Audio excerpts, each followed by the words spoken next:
नमस्कार दोस्तों। आज की हमारी कहानी है गधे की मूर्खता। बहुत समय पहले की बात है। किसी जंगल में एक गधा बरगद के पेड़ के नीचे लेटकर आराम कर रहा था। लेटे लेटे उसके मन में बुरे ख्याल आने लगे। उसने सोचा, यदि धरती फट गई तो मेरा क्या होगा। अभी उसने ऐसा सोचा ही था कि उसे एक जोर के धमाके की आवाज़ आई। वो भयभीत हो उठा और चीखने लगा, भागो भागो, धरती फट रही है, अपनी जान बचाओ। और ऐसा कहते हुए वो पागलों की तरह एक दिशा में भागने लगा। उसे इस कदर भागता देखते हुए एक अन्य गधे ने उससे पूछा, अरे क्या हुआ भाई, तुम इस तरफ बदहवास भागे क्यों जा रहे हो। अरे तुम भी भागो, अपनी जान बचाओ, धरती फट रही है।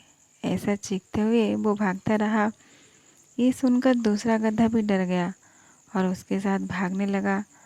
अब तो वो दोनों एक साथ चिल्ला रहे थे, भागो भागो, धरती फट रही है।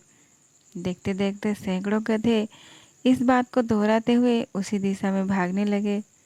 गधों को इस तरह भागता देख अन्य जानवर भी डर गए। धरती फटने की खबर जंगल में लगी आग की तरह फैलने लगी और जल्दी सबको पता चल गया कि धरती फट रही है। चारों तरफ जानवरों की चीख पुकार मच गई। सांप, बिच्छू, सियार, लोमड़ी, हाथी, घोड़े सभी उस झुंड में शामिल हो भागने लगे। जंगल में फैले इस हो हल्ले को सुन अपनी गुफा में विश्राम कर रहा जंगल का राजा शेर बाहर निकला। उसे अपनी आंखों पर यकीन नहीं हुआ कि सारे जानवर एक ही दिशा में भागे जा रहे हैं। वो उछलकर सबके सामने आया और गूंजते हुए दहाड़ के साथ बोला, ये क्या पागलपन है, कहाँ भागे जा रहे हो तुम सब।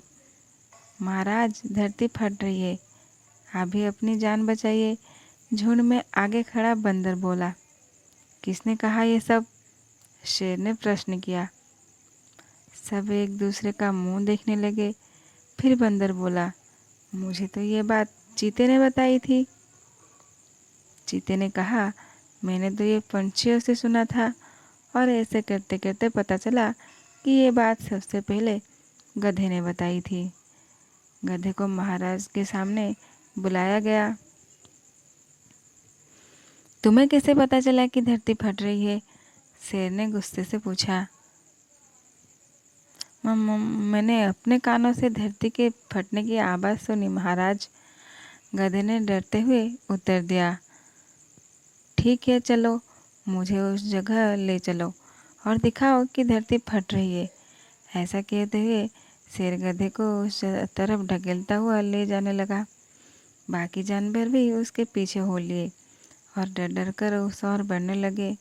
बरगद के पास पहुंचकर गधा बोला, हुजूर, मैं यही सो रहा था कि तभी जोर से धरती फटने की आवाज़ आई। मैंने खुद उड़ती हुई धूल देखी और भागने लगा। शेर ने आसपास जाकर देखा और सारा मामला समझ गया। उसने सभी को संबोधित करते हुए बोला, ये गधा महामूर्ख है। दरअसल पास ही नारियल एक ऊंचा पेड़ है और तेज हवा चलने से उस पर लगा एक बड़ा सा नारियल नीचे पत्थर पर गिर पड़ा। पत्थर सरकने से आसपास धूल उड़ने लगी और ये गधा ना जाने कैसे इसे धरती फटने की बात समझ बैठा। शेर ने बोलना जारी रखा, पर भाइयों, ये तो गधा है, पर क्या आपके पास भी अपना दिमाग नहीं है। जाइए, अपने घर जाइए और आइंदा से किसी अफवाह पर यकीन करने से पहले 10 बार सोचिएगा। कहानी अच्छी लगे लाइक शेयर और सब्सक्राइब कर दीजिएगा। नमस्कार, जय जगन्नाथ।